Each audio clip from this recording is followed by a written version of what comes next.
How's it going, YouTube? Welcome to day number 7 of the $24 to $1,000 challenge. Let's dive right into the action and what happened on this day.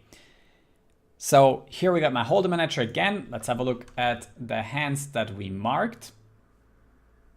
Why are these hard marked now? Well, this is basically what happened when we took a shot over here. So I'm gonna replay them and let's have a look at what happened on PL of 5, and this is the reason for this thumbnail. So we 3-bet, not 4-bet here, okay? He isolates with 3-bet, and that is pretty standard against the button raise. And then under the gun limper call calls. He calls as well. We see a great flop. We have a top set blocker and a middle set, but oh my goodness, this guy, he just flopped top set, even though I have a blocker. Well, sometimes it's not your day. He stacks me almost being drawing that.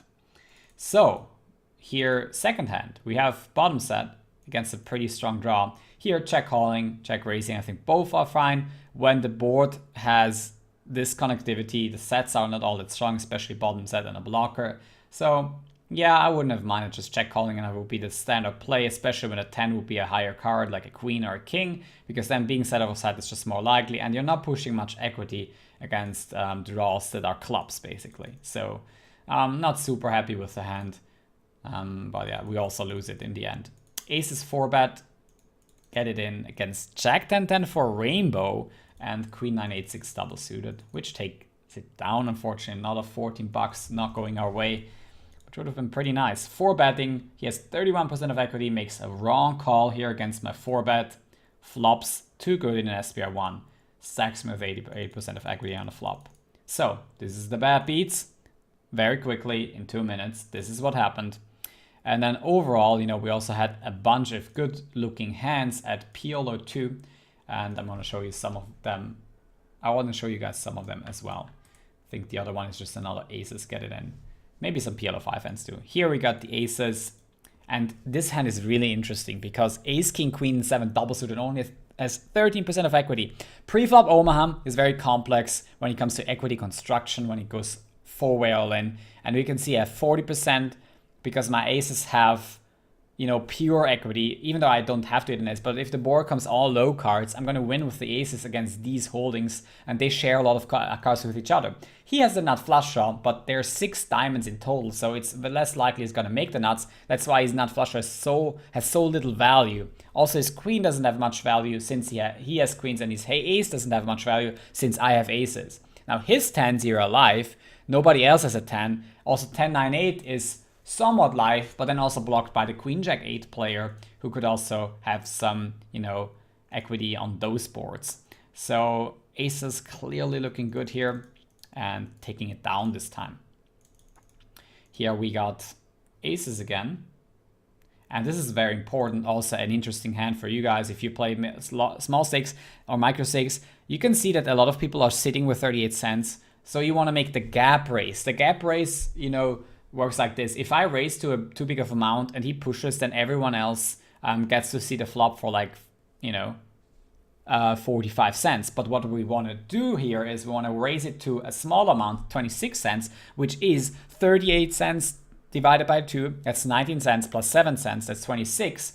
So he can actually make another 19 cents raise, and then we can re-ice over the top. You also want to make sure you do that in live games. It's very good. And it is one of the best money printing spots in live PLO for sure, because people are not going to pay enough attention to it. And you want to make sure you do that in tournaments, in cash games whatsoever.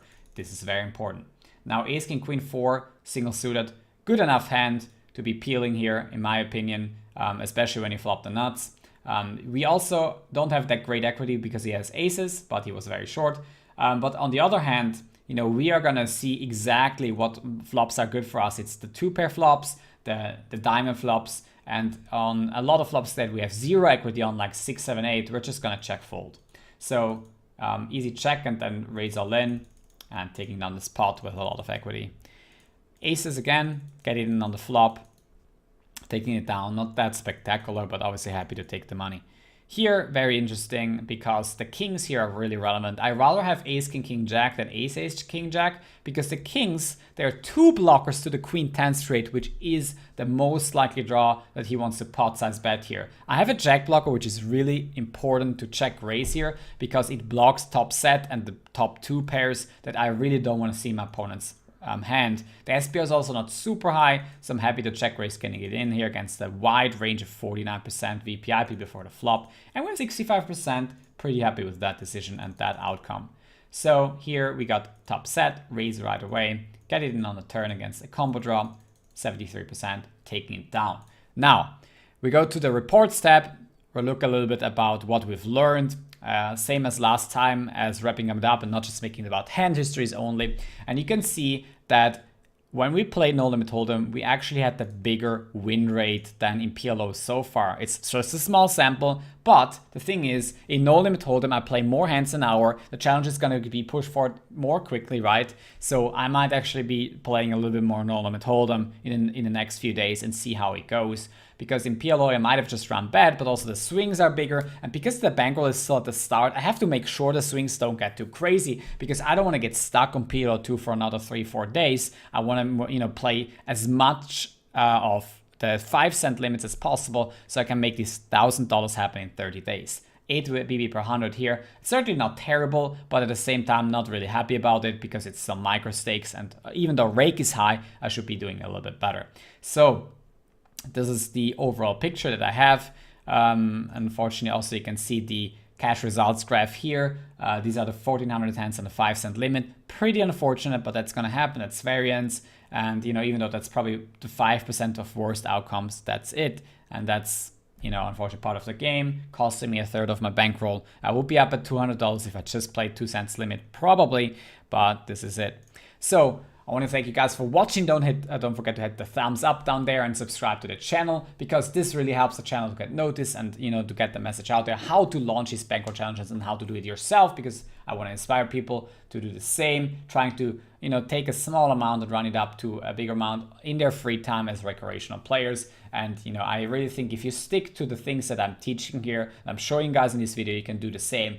A couple of quick tips just at the end of this video. Try to play less tables than me. Don't go for like 12 tables or something crazy. To start with like 2 to 4 tables, even regular speeds. I'll play 2 tables of Zoom. Don't go overboard. It's not that easy, especially for long hours, to play this many tables. And you want to be clear what strategy you're using in many situations. Also, you want to review a lot, especially at the beginning. You want to use programs like Equilab and Pro Poker Results Oracle to see how you did in the game, trying to review. If you can't do it yourself, I've got some coaching offers on my website. You can work with me and I can explain you the habits that you need to have. I'm not going to just review hands with you, but I'm also showing you how to work on poker. This is really fundamentally important because a lot of people that just review hands and they don't know how to work with the hands in hindsight.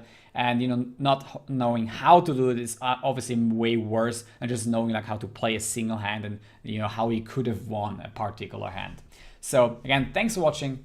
Don't forget to hit the thumbs up down there and see you on day 8 on twitch.tv/AndreasFröhlich for the next Bankroll Challenge day.